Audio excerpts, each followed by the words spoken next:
precisament ahir, i permeto saltar-me un moment al guió del manifest, companyes de tots, companyes polítiques, ens explicaven que quan per primera vegada van guanyar l'acte de regidor, de regidora, en els seus ajuntaments, van sentir com regidores més veteranes, amb més temps, els deien prepareu-se perquè independentment del partit que militeu, de les idees que defenseu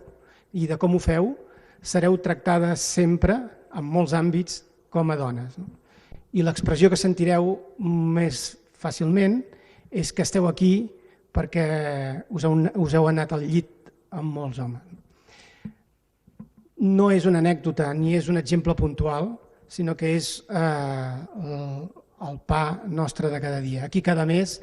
ens reunim i recordem les dones assassinades en mans d'homes, però hi ha una violència segurament diferent, que és la que acaba provocant en molts casos l'assassinat, que la vivim constantment i diàriament.